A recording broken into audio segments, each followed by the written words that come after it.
Bonsoir et bienvenue en ce samedi 14 mai, 14 août, je ne sais pas pourquoi, 14 mai, mais qu'importe, 14 août 2021.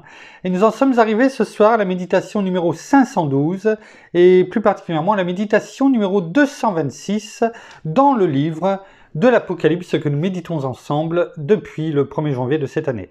Avant de poursuivre dans notre méditation du jour, prions.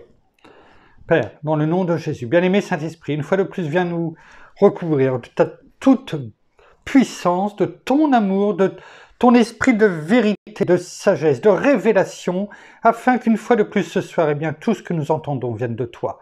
Non pas d'un homme, non pas de notre intelligence, mais de toi, bien-aimé Saint-Esprit, dans le nom de Jésus, afin que toute chose soit mise à la lumière et nous soit révélée par ce que tu veux nous dire, Seigneur. Pour ta gloire, Père.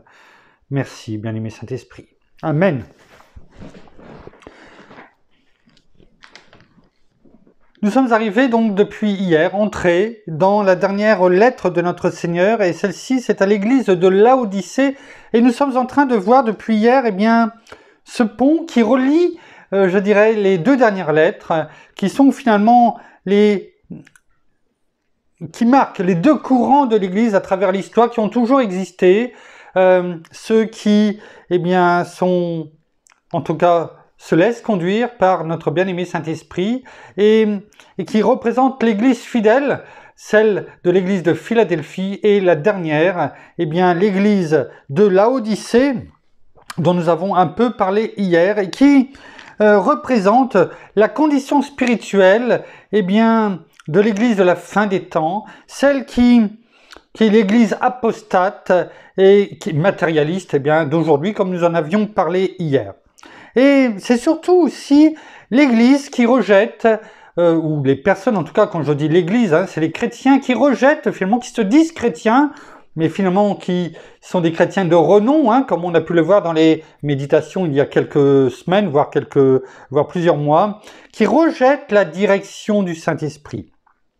Et finalement laissent le Seigneur Jésus en dehors de toute leur activité. Et finalement, quand on dit cela, on s'aperçoit que hier, nous avions dit qu'il fallait avant toute chose, pourquoi ces grands écarts? Pourquoi l'église de Philadelphie, finalement, est dans la 6e lettre, et l'église de Laodicée dans cette 7e lettre? Je pense que notre Seigneur a voulu qu'elle soit si rapprochée pour finalement que l'on termine sur ces deux lettres. Non pas que les autres ne sont pas importantes, loin de là, sinon nous n'aurions pas passé autant de temps dans cet enseignement que notre bien-aimé Saint-Esprit, dans le nom de Jésus, nous a donné. Mais je crois que c'est pour que nous terminions par cela, et que justement il y ait ce pont, cette différence, ces deux extrémités, de ces églises. Celle que le Seigneur vient rechercher, l'église de fidèles, l'église de Philadelphie que nous avons médité ces dernières semaines, et l'église de Laodicée que nous allons commencer à voir. Mais pourquoi ce grand écart? Pourquoi des chrétiens? Parce que la lettre à l'église de Laodicée est faite pour des chrétiens, n'est pas faite pour le monde. Bien sûr, le monde on peut s'en servir pour nous parler de cet environnement sur lequel nous devons faire attention. Mais tout cela, nous en avons déjà parlé.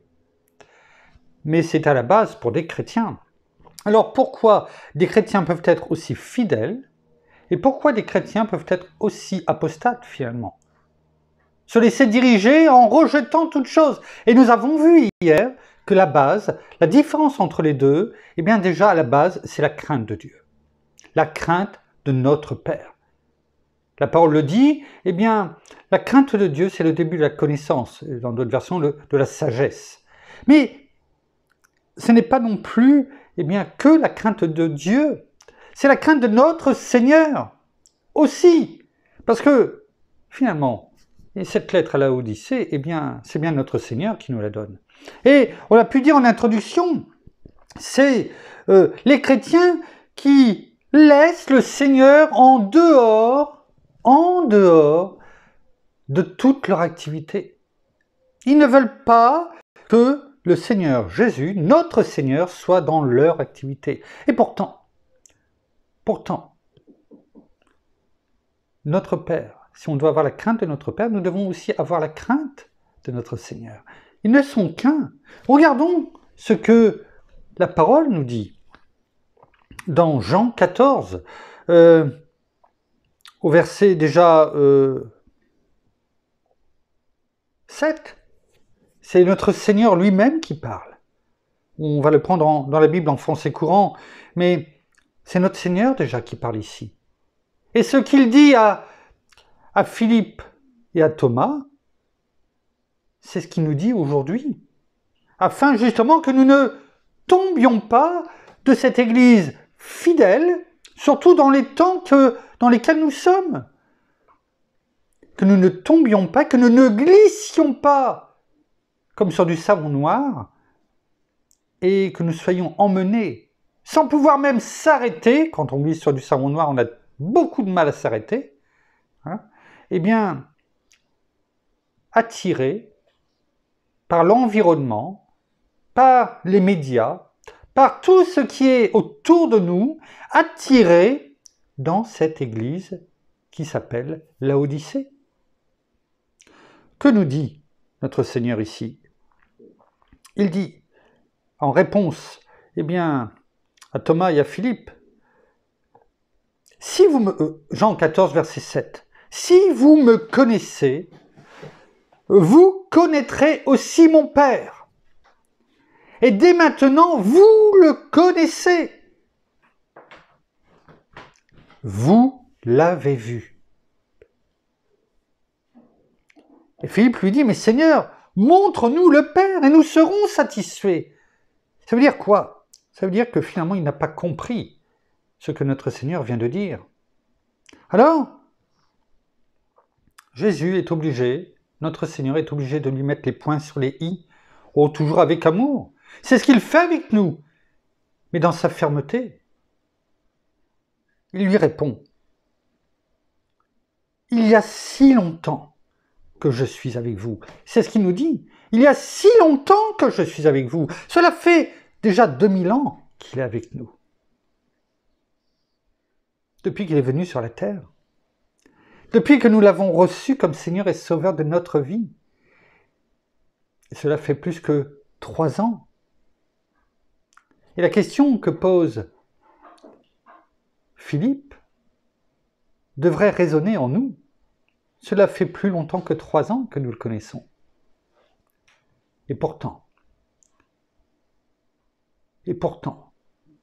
peut-être quand même inconsciemment, nous nous posons la même question que Philippe, et il est obligé de nous dire, « Il y a si longtemps que je suis avec vous, et tu ne me connais pas encore ?» Philippe, point d'interrogation. Mais on pourrait dire, « Frédéric, Marie-Hélène », chacun peut mettre son nom, son prénom. C'est ce qu'il nous dit ce soir. Tu ne me connais pas encore? Celui qui m'a vu a vu le Père. Pourquoi donc dis-tu, montre-nous le Père? Ne crois-tu pas que je vis dans le Père et que le Père vit en moi? Les paroles que je vous dis à tous, voyez bien, à tous, ne viennent pas de moi, c'est le Père qui demeure en moi, qui accomplit toutes ses œuvres.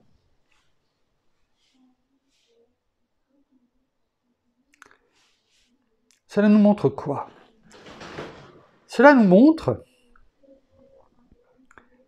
que la crainte de Dieu, que nous devons avoir, cette crainte révérencieuse et respectueuse, nous devons avoir la même envers notre Seigneur Jésus. La même crainte respectueuse et révérencieuse quand nous lui parlons, quand nous lui disons les choses, quand nous avons cette relation avec lui. Oh, il nous dit, viens. Il nous dit, pas reste où tu es, j'ai pas le temps. Comme certaines fois, quand nos enfants viennent me demander peut-être quelquefois quelque chose, rapidement, parce que j'ai pas trop le temps. Merci, bien-aimé Saint-Esprit, de me montrer cela. Il a tout le temps. Mais Ce n'est pas parce qu'il a tout le temps et qu'il est toujours prêt à nous écouter, à nous entendre, à discuter avec nous, à avoir cette relation.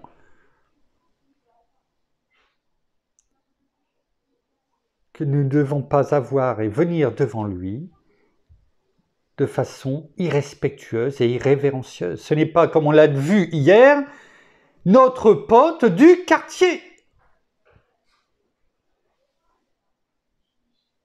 Où on lui dit, comme on entend les jeunes d'aujourd'hui, « Wesh, salut !» Non. Que ce soit avec notre Père ou avec notre Seigneur, nous devons avoir cette crainte respectueuse et révérencieuse. C'est la base.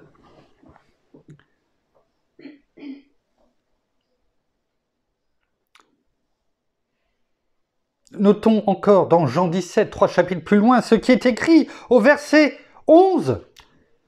Dans la prière sacerdotale, ce magnifique, chapitre 17, où notre Seigneur nous montre la relation, cette fusion plutôt, avec notre Père, la même que nous devons avoir avec aussi bien notre Seigneur qu'avec notre Père.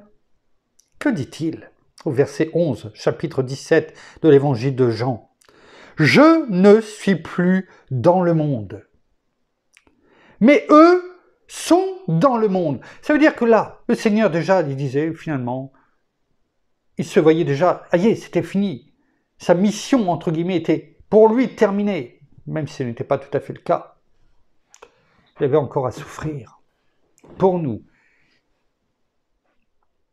Je ne suis plus dans le monde, mais eux sont dans le monde. Moi, je vais à toi, Père Saint. Garde-les par ton divin pouvoir. Celui que tu m'as accordé, afin qu'il, écoutez bien, qu'il soit un, comme toi et moi, nous sommes un. Comme toi et moi, nous sommes un. Alors, comment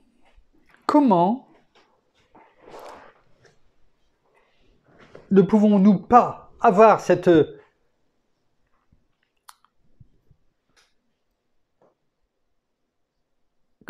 cette crainte révérencieuse et respectueuse envers notre Père, ne pas l'avoir envers notre Seigneur? C'est la base. Attention à la façon dont on se présente devant notre Seigneur et devant notre Père, parce que cela conditionne aussi beaucoup de choses. Mais nous avons dit également que ces chrétiens de la ville de l'église de Laodicée, ils sont aussi devenus ainsi. Pourquoi? Parce que ils rejettent la direction du Saint-Esprit. Le Père, le Fils et le Saint-Esprit. Et notre bien-aimé Saint-Esprit est formidable, il est en nous. C'est l'Esprit de Dieu, l'Esprit de Jésus, parce qu'ils sont un, Père et Fils, comme nous l'avons vu. Notre Seigneur le dit dans notre Père, la parole le dit dans 1 Corinthiens 3,16. Ne savez-vous pas que vous êtes le temple de Dieu et que l'Esprit de Dieu habite en vous? Nous devons respecter notre bien-aimé Saint-Esprit de la même façon que nous respectons notre Père et notre Seigneur. De la même façon. Ce n'est pas un pote. C'est notre meilleur ami. C'est notre bien-aimé. Mais nous devons aussi venir lui parler avec respect. Lorsque on n'a pas de respect, lorsque l'on prend ses parents comme des potes, forcément, il y a cette relation que normalement, d'obéissance, de respect des enfants vis-à-vis des parents, change de paradigme et devient une relation de copains. Et forcément, cela va dégénérer dans l'éducation. À tous les niveaux. Et c'est la même chose en tant que chrétien. Je parle plutôt même, quand je dis chrétien, ce n'est pas une étiquette. On ne doit pas avoir une étiquette chrétien pour se donner bonne conscience. Je parlerai donc plutôt de disciples, d'enfants de Dieu. Nous ne devons pas avoir cette relation, ce paradigme de copain-copine, mais de père, de notre Seigneur, même si c'est notre frère aîné, nous devons avoir ce respect. Mais aussi de notre bien-aimé Saint-Esprit, parce que le bien-aimé Saint-Esprit, c'est une personne. Aujourd'hui, tout à l'heure, là, vers 17h, j'ai partagé, vous voyez, comme quoi. Pourtant, un message d'il y a 3 jours, et j'étais passé à côté. Il y a tellement de partages. Et Facebook, de ce côté-là, ne nous a pas simplifié depuis 1 mois et demi le partage en supprimant les listes que l'on pouvions faire. Mais ce n'est pas étonnant. Et c'est le ministère d'Eric Prince en France, eh bien que je suis depuis maintenant de plusieurs années, par ses enseignements qui sont toujours intéressants et très parlants, et qui nous dit là, je lis, il est vital de savoir que le Saint-Esprit est une personne. Et bien souvent, nous ne le comprenons pas, ou nous ne l'avons pas reçu, ou nous ne l'enseignons pas. Nous pensons que voilà, c'est une chose, mais ce n'est pas une personne. Et pourtant, il est dit, n'attristez pas le Saint-Esprit. Donc si on ne peut pas attrister une chose, on n'attriste qu'une personne. Le bien-aimé Saint-Esprit est une personne au même titre que notre Père et notre Seigneur. Et non seulement, c'est ce qui est écrit, je vous lis, il est une personne, mais il est Seigneur tout autant que le sont Dieu le Père et Dieu le Fils. Et il est à égalité avec les 2 autres membres de la Trinité divine. Et à ce titre, nous devons, ce n'est pas ce qui est dit, mais c'est moi qui vous le dis, eh bien avoir ce même respect, cette même crainte révérencieuse et respectueuse. Il le dit même, excusez-moi. Cela signifie que nous devons avoir la même attitude de révérence envers lui qu'envers le Père et le Fils. Vous voyez comme quoi notre bien-aimé Saint-Esprit conduit toutes choses, parce que finalement ce message que je n'avais pas vu il y a 3 jours, je l'ai vu aujourd'hui. Et le téléphone me fait une petite misère, ce n'est rien d'étonnant. Et il nous dit la même chose sur le message que nous avons depuis hier, alors que je ne l'avais pas vu. Merci, bien-aimé Saint-Esprit. Et il y a cette référence dans la parole, dans la 2e épître de Corinthiens, la 2e épître aux Corinthiens, chapitre 3, verset 17, où Paul fait cette déclaration. Or, le Seigneur, c'est l'Esprit, avec un grand E. Et là où est l'Esprit du Seigneur, là est la liberté. C'est important. Parce que où est notre liberté? Bien, la parole le dit, là où est l'Esprit du Seigneur. Est-ce que notre bien-aimé Saint-Esprit nous conduit vers la liberté? Oui. Oui.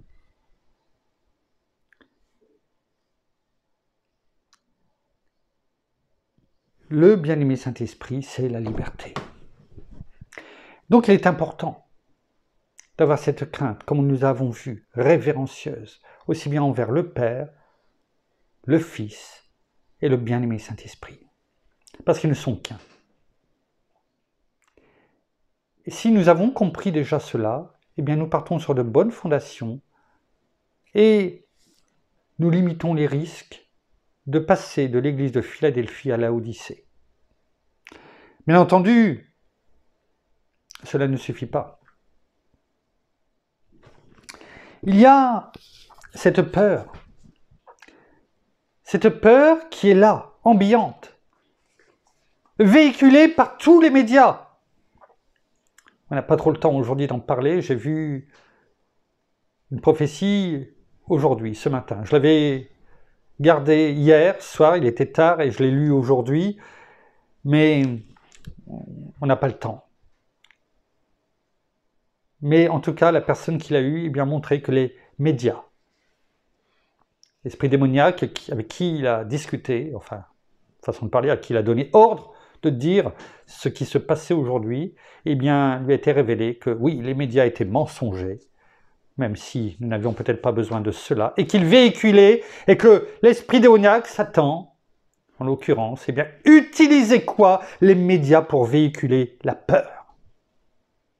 La peur, au travers de tout ce qu'il y a de plus noir partout dans le monde, avec bien sûr énormément de mensonges. Et hier soir, eh bien, vous voyez comme quoi tout est lié. Et ça n'a rien à voir. J'ai pu tomber, enfin être amené, eh bien écouter un avocat qui est là, et en tout cas, alors est-ce que c'est, bon, qu'importe, le but c'est pas de faire la promotion d'un avocat, mais son discours durait 1h15 et je l'ai écouté en préparant les méditations, eh bien en fond, et à un moment donné, vers le 45-46e minute de son discours, enfin de ce pas reportage, mais enfin de ce dialogue, voilà, de cette interview, merci, eh bien, boum, il y a quelque chose qui est apparu. Alors je vais vous dire ce qu'il disait, et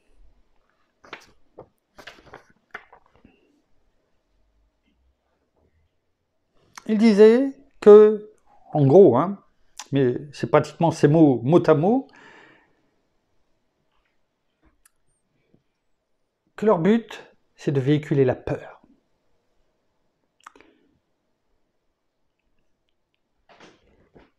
Et leur but, c'est de se dire, et nous, la question que l'on doit se poser, c'est qui va plier en premier, en fait, c'est ça. Qui va plier en premier? Moi ou eux? C'est ce qu'il disait.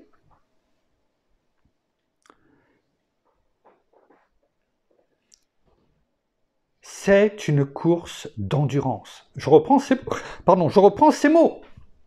C'est une course d'endurance. Et cette histoire, ce n'est qu'une course d'endurance. Et on le sait très bien, on l'a déjà dit. Nous sommes dans une course d'endurance.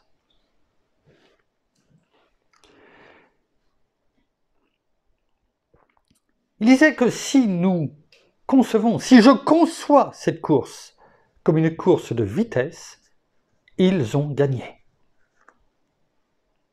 En revanche, si je considère cette course comme une course d'endurance, j'ai gagné. Voilà ces mots.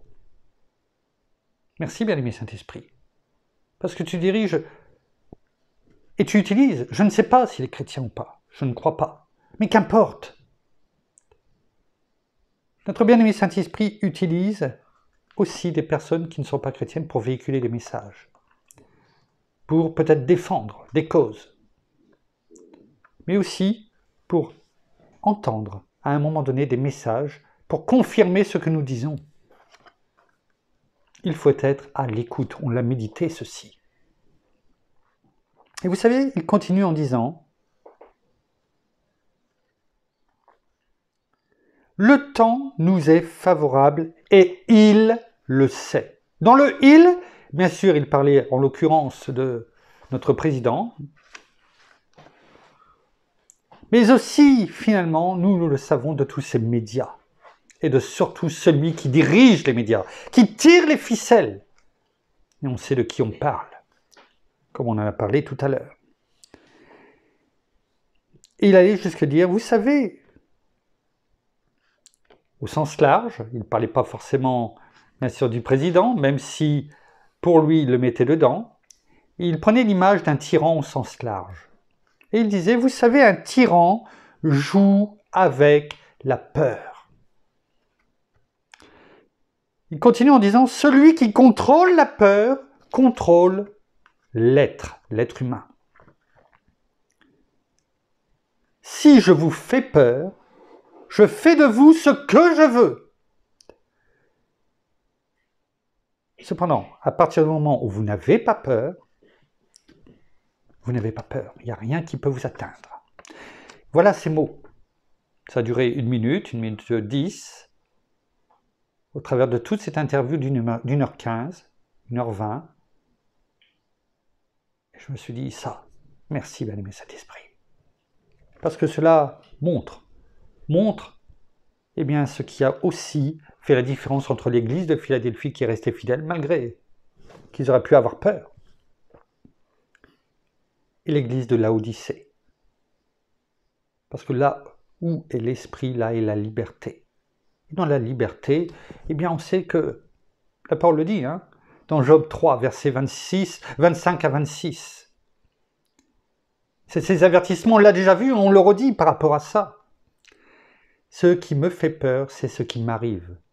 Ce que je redoute, c'est ce qui m'atteint.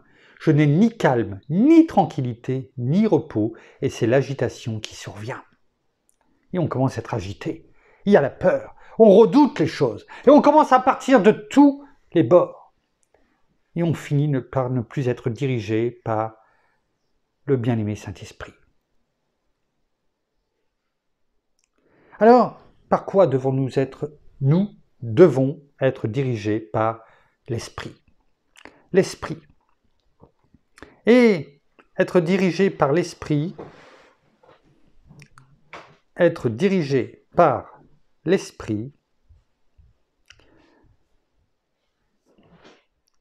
je vais vous reprendre juste, je me connecte, parce que là aussi, un autre partage que j'ai fait aujourd'hui,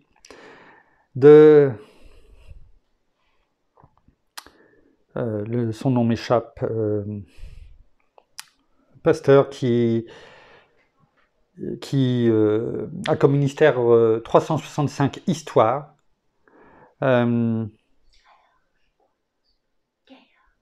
Voilà, le pasteur Gaillard, merci à mon épouse, c'est ça. Et il prenait l'histoire d'un converti chinois qui était persécuté par quoi? Pour sa foi. Et quand le missionnaire lui avait demandé comment il se débrouillait dans la vie en tant que chrétien pour vivre sa vie de foi, sachant qu'il est en Chine, ça n'a rien à voir avec nous ici, mais on savait qu'à un moment donné ça pouvait nous retomber dessus, eh bien il a répondu que c'était comme s'il avait 2 chiens en lui, un blanc et un noir. Quel est celui qui gagne? Demanda le missionnaire.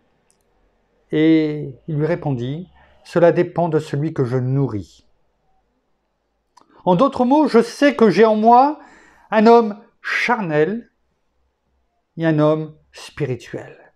Et on peut reprendre, finalement, cet homme charnel, ça peut représenter, comme on l'a dit, l'église, finalement, de Laodicée, qui, finalement, se laissait diriger par la chair, et l'homme spirituel, que peut représenter le chrétien de l'église de Philadelphie, qui se laisse diriger par notre Père, notre Seigneur et notre bien-aimé Saint-Esprit. Un homme qui a peur ou un homme de foi. Vous voyez, c'est exactement ce que l'on vient de dire depuis le début de cette méditation. Qui va faire la différence? Comment je le nourris? Par la peur, les craintes, le découragement, la dépression? Ou par la parole de Dieu, la Bible, les témoignages, les histoires, la communion fraternelle, le partage avec les frères et sœurs? C'est à chacun de faire son choix. Mais je vous rappelle que Dieu nous a donné une arme très efficace pour mettre à mort notre chair. La croix de Jésus-Christ, c'est-à-dire l'œuvre de sa mort et de sa résurrection. Rappelons-nous ce que la parole nous dit dans Galates 2:20. Je suis crucifié avec Christ. Ça, c'est ce que dit l'homme spirituel.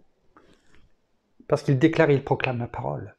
Je suis crucifié avec Christ. Et ce n'est plus moi qui vis, c'est Christ qui vit en moi. Ma vie présente dans la chair, je la vis dans la foi au Fils de Dieu qui m'a aimé et qui s'est livré pour moi. Voilà les fondations. Voilà la différence entre l'Église fidèle, celle que nous devons être, nous l'avons vu, l'Église de Philadelphie, et celle de l'Église de Laodicée. Le chrétien spirituel et le chrétien charnel. Et on a pu entendre un mot, la foi. La parole le dit, car sans la foi, nous ne pouvons lui être agréables. La foi conditionne toute chose. C'est une grâce que nous l'avons reçue. Et nous allons terminer par cela, ce que nous aurions dû faire hier, et nous allons terminer par cela. C'est là aussi un partage que j'ai vu hier de notre ami pasteur Jean-François Denis, qu'il a partagé il y a plusieurs années. Plusieurs années. Je vais le reprendre. C'était le 13 août 2014. Je vais vous lire ce qu'il écrivait à ce moment-là. Il l'a repartagé hier. Il met « Souvenir d'un texte composé en 2014. Waouh, c'est profond. » Voilà ces mots, en le repartageant. Rien n'arrive au hasard. Je le lis. La foi est la preuve et l'évidence que Dieu fera toujours ce qu'il a promis. On le voit dans Hébreux 11, dans 1 Pierre 5, chapitre 5. Lisez, versets 5 à 9, dans Hébreux 11. Or, la foi, c'est la ferme assurance. Nous ne pouvons voir la foi. Nous ne pouvons ressentir la foi. La foi ne revêt pas de sentiments ni d'émotions. La foi, c'est de croire que malgré les challenges, c'est-à-dire les défis qui sont les nôtres, et ils sont nombreux aujourd'hui, on en a un peu parlé, de nos vies, nous rencontrons certes de l'opposition, mais où l'intervention et la rencontre avec l'Esprit de Dieu rend tout possible. Croire. Seigneur le dit à un moment donné, ne t'ai-je pas dit que si tu crois, tu verras la gloire de Dieu? Croire. Et il le met en vertical. Et chaque lettre du mot croire représente quelque chose.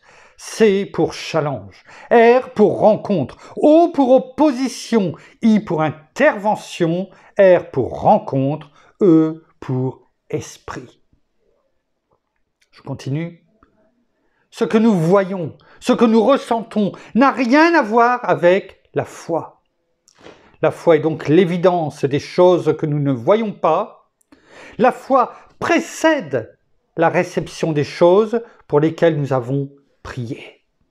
Et l'ennemi veut que nous arrêtions de prier. Ce n'est pas important. À quoi ça va servir? Il y en a d'autres qui le font. Non. La foi, c'est ce qui précède la réception des choses pour lesquelles nous avons prié. La foi est donc l'évidence que vous les obtiendrez avant même que vous le voyez. C'est ce que nous voyons dans 1 Jean 5, notamment, versets 14 et 15. Je vous laisse aller le revoir. Vous ne le voyez pas, vous ne le sentez peut-être pas, cependant la foi devient votre évidence que vous aurez et que vous recevrez ce pourquoi vous avez prié. Le but de Dieu pour nos vies est de nous transformer de ce que nous étions à l'image de son Fils Jésus à son caractère. D'où la prière d'intercession de Jean 17. Une portion de son caractère est l'apprentissage de la patience et de la foi. Voilà ce qu'il disait en 2014. Notre bien-aimé Saint-Esprit, notre Père le dit, je prépare et je fais les choses bien longtemps à l'avance, afin que quand elles arrivent, eh bien vous compreniez que je suis Dieu et que c'est moi qui l'ai donné. Et tout ce que nous avons vu depuis hier et aujourd'hui, tout avait été préparé, tout a été conduit par notre bien-aimé Saint-Esprit. À toi toute la gloire, Père. À toi, Seigneur, à toi, bien-aimé Saint-Esprit, parce que nous avons ici les bases de cette fondation entre l'église de Philadelphie, l'église fidèle, et l'église de Laodicée, eh bien, que nous allons méditer, eh bien, ces prochains jours. L'église de Laodicée, chapitre 3 du livre de l'Apocalypse, eh bien, du verset 14 au verset 22, que nous allons lire pour terminer, parce que nous ne l'avons pas fait en début, et que nous allons peut-être ainsi mieux comprendre avant de terminer par la prière. Il est écrit: « Écrit à l'ange de l'église de Laodicée, voici ce que dit l'Amen, le témoin fidèle et véritable, l'auteur de la création de Dieu. Je connais tes erreurs. » Pardon, je connais tes œuvres, les erreurs aussi. Tu n'es ni froid ni bouillant, si seulement tu étais froid ou bouillant. Ainsi, parce que tu es tiède et que tu n'es ni froid ni bouillant, je vais te vomir de ma bouche. Parce que tu dis, je suis riche, je me suis enrichi, et je n'ai besoin de rien. Et parce que tu ne sais pas que tu es malheureux, misérable, pauvre, aveugle et nu, je te conseille d'acheter chez moi de l'or, éprouvé par le feu, afin que tu deviennes riche, et des vêtements blancs, afin que tu sois vêtu, et que la honte de ta nudité ne paraisse pas, et un collier pour oindre tes yeux, afin que tu vois. Moi, je reprends, et je corrige tous ceux que j'aime. Aie donc du zèle et repens-toi. Voici, je me tiens à la porte et je frappe. Si quelqu'un entend ma voix et ouvre la porte, j'entrerai chez lui et souperai avec lui et lui avec moi. Le vainqueur, je le ferai asseoir avec moi sur mon trône, comme moi j'ai vaincu et me suis assis avec mon Père sur son trône. Que celui qui a des oreilles écoute ce que l'Esprit dit aux églises, que celui qui a des oreilles entende ce qui a été dit aujourd'hui, ce que l'Esprit de Dieu, notre bien-aimé Saint-Esprit, nous a montré dans le nom de Jésus, et que cela soit notre fondation pour tout ce qui va venir en enseignement. Merci Père, merci Seigneur, merci bien-aimé Saint-Esprit une fois de plus pour tout ce que tu nous as montré, appris, enseigné comme nous te l'avons demandé, et une fois de plus, eh bien par la foi nous l'avons reçu. Nous terminons par la prière.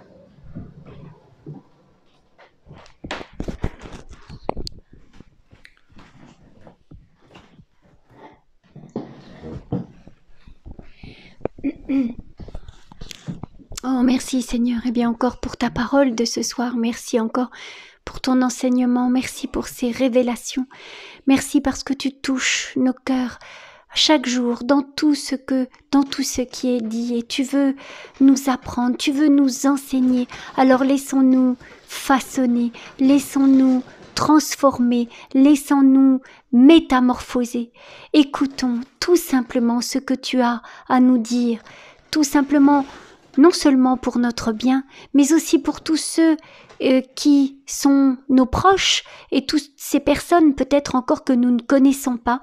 Laissons-nous vraiment, oui, transformer et vraiment vivre et transpirer ta présence en nous. Parce que tu es en nous, nous le savons, et même si par moments nous pouvons passer par des moments difficiles, des craintes ou des doutes, eh bien revenons à toi. Seigneur Jésus, toi qui es notre essentiel, toi qui es notre roi, toi qui es notre majesté. Et bien-aimé Saint-Esprit, eh bien, viens nous guider dans tout ce que nous devons faire. Viens également nous enseigner. Merci pour ta présence parce que tu es là à chaque moment de nos vies. Même si nous ne te voyons pas, même si nous ne te sentons pas, même si nous ne savons pas comment distinguer ta présence et à quel moment tu es là, à nos côtés, à chaque moment de nos vies. Alors merci parce que même si nous ne le comprenons pas dans certaines de nos paroles, mais aussi dans ce que nous faisons, laissons-nous tout simplement guider, laissons-nous complètement guider dans tout ce que nous devons faire. Et nous saurons que c'est toi qui agis, tout simplement, bien-aimé Saint-Esprit, dans la vie de chacun. Alors merci, oui, vraiment pour ta présence. Merci, bien-aimé Saint-Esprit, parce que tu es là, à nos côtés, et que tu ne nous abandonnes pas, et que tu viens tout simplement nous révéler tout ce que notre Père Dieu veut nous enseigner, et tout ce que notre Seigneur à nous dire jour après jour pour nos vies, non seulement nos vies, la vie de nos proches et la vie de toutes ces personnes que nous pouvons impacter. Alors soyez tous abondamment bénis, soyez tous persévérants, soyez tous fortifiés dans votre foi et vraiment, restez toujours à l'écoute de notre bien-aimé Saint-Esprit. Dans le nom de Jésus. Amen. Amen. Voilà, ainsi s'achève la méditation qui a été un petit peu plus longue que d'habitude, mais il y avait beaucoup de choses qui nous ont été montrées et enseignées. Donc, dans ces cas-là, eh bien, on laisse l'esprit parler. Et en tout cas, nous vous saluons, nous vous bénissons, surtout abondamment de toutes les bénédictions spirituelles dans les lieux célestes en Christ. Nous saluons nos amis au Québec et au Canada, comme à l'accoutumée, nos amis aussi, eh bien, dans toute la francophonie, en France, à Paris et tout autour de chez nous. Nous vous souhaitons, eh bien, une très bonne fin de journée pour certains, une très bonne soirée pour d'autres, une très bonne nuit en tout cas à toutes et à tous. Et nous vous donnons rendez-vous, eh bien, demain matin pour le culte de dimanche, pour la suite de notre méditation et sur là le début, eh bien, de la méditation sur l'église et en tout cas sur l'environnement de l'église de Laodicée, donc de la ville de Laodicée. Et juste une petite chose, eh bien, vous avez déjà reçu sur le mur, cela a déjà été mis en place, la liste, le lien YouTube pour les louanges que vous pouvez agrémenter de louanges supplémentaires. Cependant, eh bien, pour la première fois, celles-ci vont être beaucoup plus longues que d'habitude. Elles font pratiquement 1 heure. Donc, nous prendrons, comme je l'ai mis, eh bien, l'antenne, eh bien, simplement à midi demain et non pas 11h45, midi. Et nous aurons le loisir, eh bien, d'élever nos voix un petit peu plus longtemps, eh bien, auprès de notre Père, notre Seigneur et notre bien-aimé Saint-Esprit. En attendant, eh bien, soyez bénis et nous vous disons à demain matin. Passez une bonne nuit. Au revoir.